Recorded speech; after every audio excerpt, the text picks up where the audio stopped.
Our first process is plan schedule management. Now essentially this is how do you build a schedule. So if in your head you know how to put a schedule together that works on your project and works at your company, that's probably your schedule management plan. If you guys do enterprise project management at work and all your schedules got to kind of work together and roll up so you can do program or portfolio reporting and things, then your schedule management plan is probably going to be provided to you by the PMO. So for example, we start out looking at the project charter. We see what sort of time parameters we have at a high level on the project, and that's going to probably influence how detailed our schedule is, thus the schedule management plan telling us how detailed we need to get. Also the development approach. Are you doing Kanban? Are you doing Scrum? Are you doing a traditional waterfall approach? And thus the output as far as the schedule goes is going to look different. Expert judgment is simply being practical. How much detail do we need in the schedule? Thus, the schedule management plan is going to reflect guidance in that area. Now, from there, we get into our next planning process, which is define activities. The three things we create here are activity lists, the milestone lists, and activity attributes. Now, the attributes technically kind of get populated as we go through other processes, but we start to build the shell for them at this point. So some of those attributes could be predecessors, successors, cost estimates, cost centers, resources, duration estimates, things of that nature. And so starting out, we take our scope baseline and we're going to apply decomposition part 2 to the work packages, which are the bottom pieces of the WBS.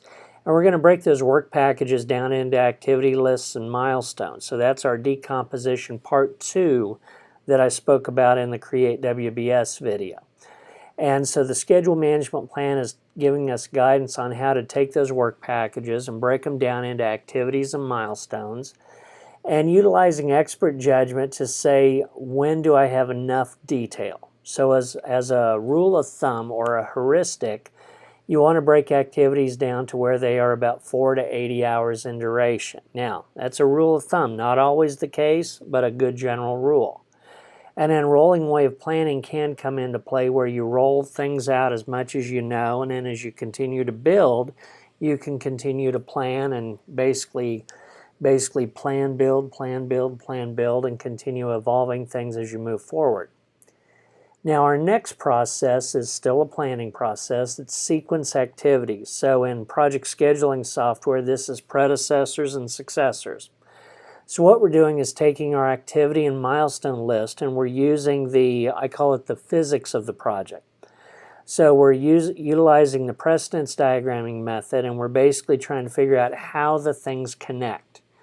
So whether you want to call it physics, whether you want to call it anatomy, how do the particular activities connect to accomplish the overall goals of the project? Leads and lags can also be incorporated as well.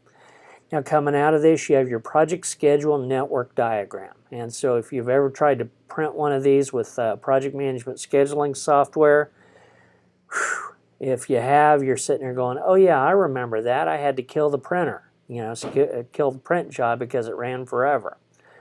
So your schedule network diagram is going to typically be pretty tedious based on the number of activities you have in the schedule. And then your activity attributes are going to be updated because you're going to be putting your predecessors and successors in there as you learn what they are with this process. Now our next process, still in planning, is estimate activity duration. So what we're trying to do here is take our activities and we're basically looking at our assumptions to see how valid they are, and we're basically trying to come up with duration estimates. So in other words, how long do we expect this piece of work to take to get done? And so we can use expert judgment, and that's going to steer us toward either an analogous estimate where we compare a particular activity to something we've done before. We can use a parametric estimate, like so much time per something. We can use a 3-point estimate where we look at best case, worst case, and somewhere in the middle and do a weighted average or a simple average. We can do a bottom-up estimate where we look at the most granular level of detail and then we roll those up to create a total estimate. And we also can do reserve analysis, where we're trying to figure out how much reserve needs to be set aside for things to go differently than planned.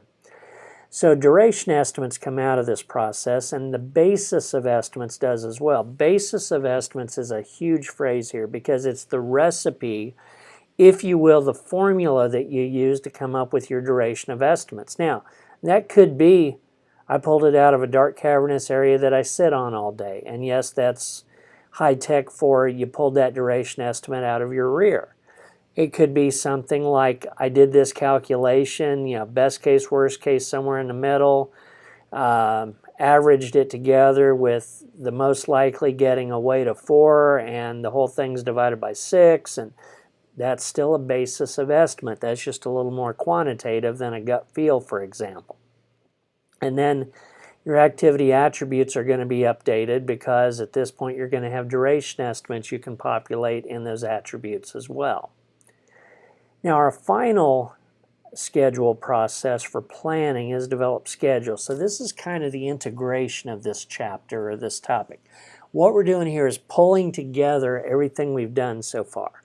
So I'm taking my schedule management plan, and per the rules in it, I'm taking my activities and my milestones. I'm taking my sequencing, which is my predecessors.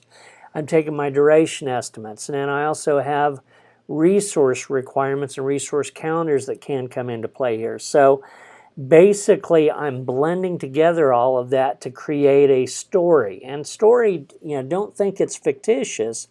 Ideally, you want it to be nonfiction. Nonfiction meaning this is what we believe will, if we accomplish these things, it will accomplish the goals of the project. So that schedule is basically your story about how you plan to accomplish the goals of the project. And so, you're going to basically set a baseline here where you have a critical path identified. You're going to have slack identified associated with each task, so you know how much flexibility you have or don't have. And then coming out of this, if this were scheduling software, generally the 3 main outputs are going to be the same. They're going to be available in the same thing. So like a scheduling software file is going to have 3 different views of information. Your project calendar would show what should be done today, tomorrow, the next day. Your schedule baseline is when do you expect to be getting certain things done.